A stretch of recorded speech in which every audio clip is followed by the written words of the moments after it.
Greetings, and I'm going to take a break from reading out of this. There's nothing weirder than reading your own writing out loud to the internet. It's weird because I don't remember when I was writing it, even though I've got friends of mine in these books. I don't remember reading it to them either. I would just bring pages into work and hand them to them. And then they were allowed to read them, but I didn't read them. I'd actually kind of run away while they were reading them because it's just weird. Of course, I'm also a guy that I've been doing YouTube videos for years. I don't watch my own videos. Now, while we're in, so I get if I get or eat out, if I get takeout, I order it. So I don't go to the restaurant. I just get the skip the dishes thing. And the funny thing is, I've kind of been preparing for this forever. I've talked about this on the hockey channel. Pretty sure I've talked about it here as well. I don't go out very often, if at all. When the kids were doing their hockey every Wednesday in Chilliwack, that was sometimes the only time I left the house was to go with them to their hockey games. Other than that, I was pretty much in this room quite often, maybe for the entire day, depending on how long hockey was on. Saturdays, Sundays, absolutely. It was an all-day thing where it was just hockey, hockey, hockey. Now, that's gone, but I'm still in the house because we're, doing the whole self-isolating thing. And due to, concern, people say, well, whatever, but I'm in the better safe to be than to be sorry category of things. So I'm just, world can do its thing, I can do my thing in here. And I was kind of preparing for this for a long time, like I said. So I wanted to put on the board here some stuff on Netflix. So now we are all in the midst of Netflix and chill. Remember when that was kind of funny and we would kind of laugh about people who had nothing to do with their life but watch Netflix? Here we are. So I wanted to put stuff that's on. Now this is Canadian Netflix. So for people in the States, it's possible you may not have access to all of this. Because I know there's stuff on the American Netflix which is pretty much... Honestly, Canadian and American Netflix, I'm pretty sure have evened out in terms of their content. But I know there's stuff on the American Netflix that is not available in Canada. It's sort of like the Canadian Netflix had the Star Wars movies that were not available on the American Netflix. And certain things in the Canadian one that you just can't get in the States. And I know that's opposite's definitely true. Although with Disney Plus, I think that's caused a lot of the stuff to get removed from Netflix that may have been available on one side or the other side of the border. And yeah, so on this side are shows that I've either binge watched or I am binge watching. At the top is The Circle, which I've watched the first 4 episodes of. It's interesting enough for people who've dealt with catfish, and I have. It's interesting to watch that in motion, which is the idea of somebody on the line being something that they're not. So it's an interesting show for that reason. There are certain cast members I find aggravating and other cast members that aren't bad. So I'll likely finish that out. Yvonne and I'll probably sit down and binge watch the rest of that. Mike Tyson Mysteries, if you have 8 minutes. Mike Tyson Mysteries, most of the episodes are very, very short. I will say this, they do tend to get kind of offensive. So there are episodes where I'm like, oh no, that's just, now I laugh at it and then I feel horrible for laughing at what I'm watching. But some of it is really just, it's like they just sit down and they go, all right, we don't have any real ideas today. What's the most offensive thing we can have them do? That's what we'll do then. Cheer, which is of course about cheerleading. I've started watching, the reason there's asterisks here, I've only started watching the first episode. And I was like, you know what? This is a show Yvonne and I should watch together. It's definitely interesting. And it is something that I've seen trending all over. So I was like, yeah, I can do that. F is for Family. That's a show I enjoy. Yvonne does not. She finds it kind of offensive. All the yelling and screaming between the parents. She doesn't really like a lot of that. So, and I do find it entertaining.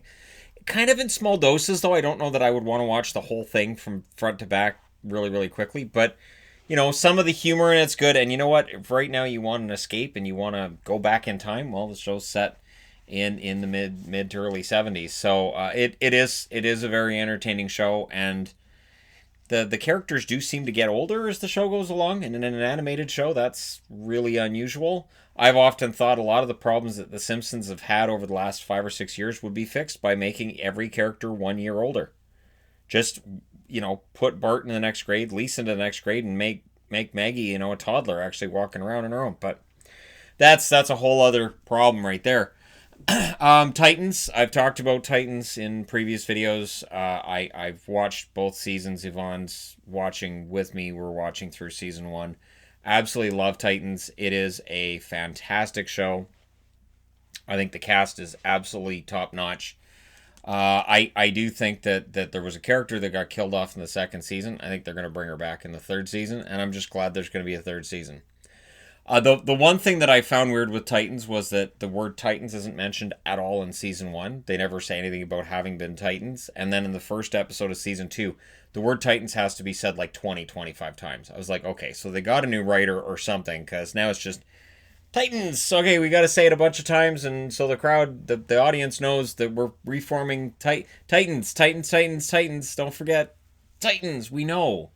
I've seen Teen Titans, the cartoon. I get it. So, anyways, yeah. And interestingly enough, apparently in the most recent, I think it's Teen Titans comic book, they've made Supernatural DC canon, which is something that happened with Supernatural on Legends of Tomorrow as well, where they made the TV show canon, not the actual Sam and Dean characters. But I'm telling you, Supernatural's coming to an end. I'm only, I think, 5 seasons behind on the overall storyline. Oh, that's it, just about 5 seasons. But it would be great if they ended up being a part of DC canon, so that Sam and Dean could just show up in a Constantine episode of Legends. That would just be so, so nice. I'm really looking forward to that. I'm going to be disappointed. Sex Education, we finally finished season 2 a couple of days ago. I gotta say, I am in favor of Eric with Adam and not with Raheem. I know that there are people online who are all like, oh, Raheem was great for him. No. Raheem was not great for him. But Adam can be, as long as he's decided not to be a prick anymore.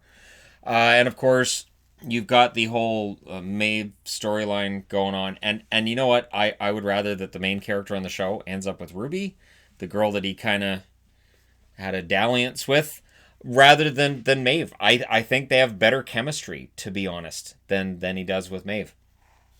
And of course, this show is fantastic. If you haven't watched Sex Education, it's a great show. It is absolutely top notch, one of the best shows around.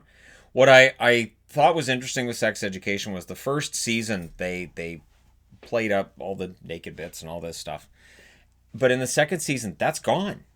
So the first season they go, all right, here's what's going to get people to, here we go, here's what you're thinking, it's all this titillating stuff.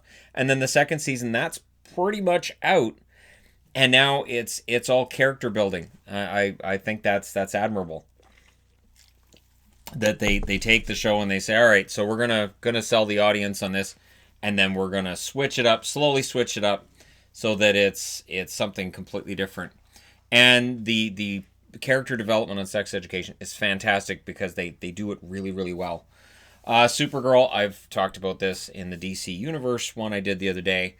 I'm probably going to watch some more Supergirl at some point, but I'm not overly enthused about it. It is on Netflix up here.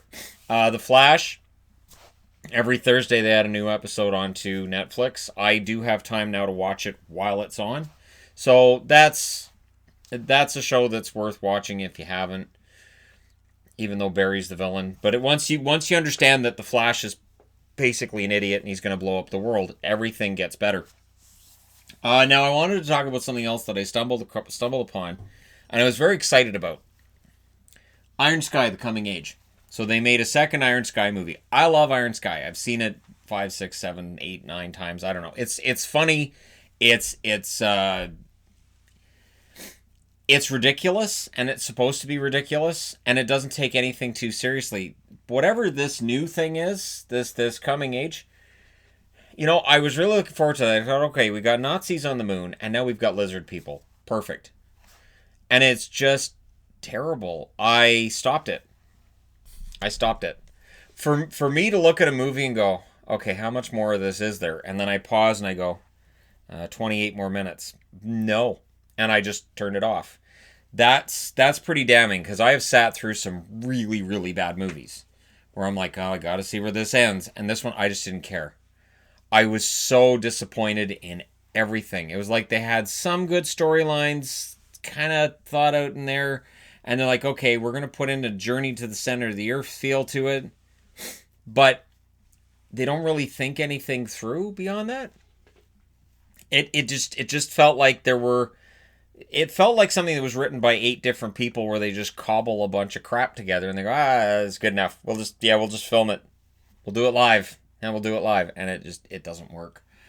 So I've got this walled off.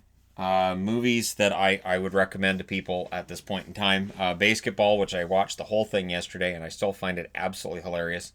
I don't know that that would go over nowadays.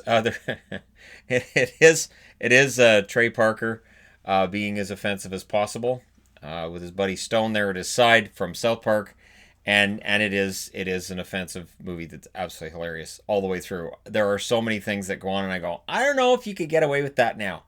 I'm not sure, but it's still pretty darn funny. So I recommend that. Inception. We are in this time where if you want to pretend that maybe reality isn't real and maybe all of this is somebody's dream, I recommend Inception. I've watched Inception many times over. And one that kind of fell through the cracks, I feel, on Netflix. And I know it's available on the Canadian Netflix. I don't know about the American.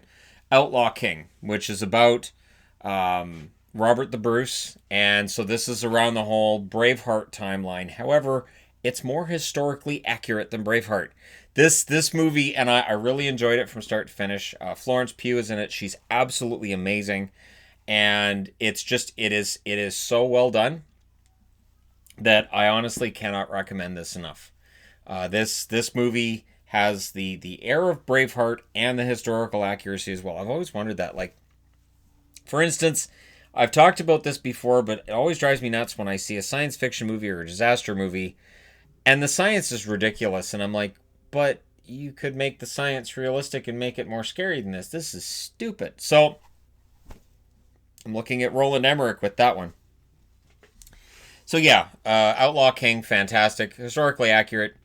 Does not involve William Wallace. It talks about William Wallace, but it is about Robert the Bruce. So thankfully, it really isn't about William Wallace. And as much as I love Braveheart, it's not exactly the most historically accurate movie.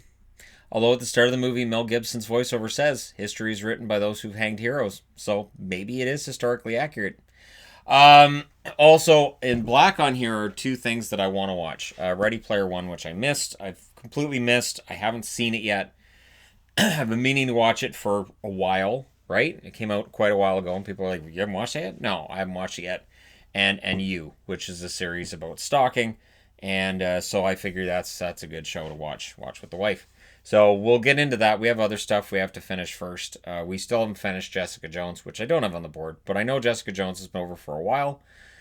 I really do get backed up. Hockey takes up a ton of time between watching hockey, doing videos for my YouTube channels and all that.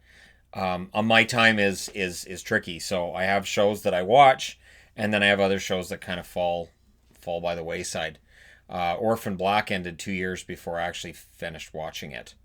So, or no, I think it was 3 years before I finished watching it after it had actually gone off the air. But, that's just a decision I make at some point where I go, yeah, all right, that's enough of this. Like last night I watched the first episode of Zoe's Extraordinary Playlist, and great show. That was a great show. And the reason I watched it is because it's Jane Levy, who was the main actress in The Evil Dead. And ever since I watched her in The Evil Dead reboot in 2013, and it is a reboot, let's be honest. Ever since I watched her in that, I have been fascinated by anything she's done. I went back and watched, I want to say Suburb. You guys know what I mean. So, I watched her in that Suburb show she was in, where the crazy guy from Hideaway is her dad. That's what I always thought of him as. But anyways, yeah, so I watched that, and anything with Jane Levy in it, I will watch. Like Don't Breathe. Great movie. Absolutely fantastic. If she's in a movie, I'll watch it. If she's in a TV show, I'll watch it. And so I really enjoy the Zoe's Extraordinary Playlist. But yeah, that was a fun show, and it has her. And then it's a musical, which means Yvonne would be entertained as well. So when everybody in the city starts singing "Help" by the Beatles, I was like, here, see, this is your kind of show. And so there you go. just some ideas for things to watch. If you're doing the Netflix thing, I may go through and do something on Disney Plus. I may go through and do something as well on Amazon Prime. Well, I'm going to be honest, while I have all three services, Amazon Prime is by far the least used in this house. Netflix is probably used most behind the Disney Plus because the boys upstairs are always watching Star Wars cartoons on Disney Plus because they have a lot of them. So whether it's Rebels, Clone Wars, whatever, they will be watching Star Wars cartoons because they're kind of sort of awesome, which is part of the reason why I'm still optimistic that Disney is going to get it right. It's just the whole Skywalker saga they didn't understand. But the Star Wars outside of that, I think Rogue One showed that they can do it right. I enjoyed Rogue One. I know. I would put that on my list too. The thing is, Rogue One I know is on Disney Plus, and so it wouldn't be on this board because I'm pretty sure it's not on Netflix on either side of the border. But let me know what you guys think. What are you guys watching while this is going on? Because yeah, if you watch the news long enough, you're pretty sure you're sick. I've found that out. That if you watch the news long enough, you're like, am I starting to feel kind of off? Is it just me or is it? And then you change the channel and you find something else to watch. And you go, yeah, no, it's just the news. All right, cool. So yeah, distractionary work. Distractionary is a word. Totally, just made it up. Now it's a word. Awesome. So in a distractionary tone, let me know what you guys are watching. Let me know what you guys are up to while we're in this state of waiting. Thank you guys so much for watching. Do hit like and subscribe if you're browsing your way through. You just happened upon this video. And again, I've been telling people on my main channel this. I'll tell you this. I will be here. I will be doing videos. I will maintain as much of a sense of normalcy for people who may rely on my channel for daily videos. I will be doing as many of those as possible, and just even reading to my wife, reading Into the Void, just stuff like that I intended to kind of do for the summer, just because again it's nice to have a little bit of a routine, even in this trying time and all. Thank you guys so much for watching again. I will talk to you very soon.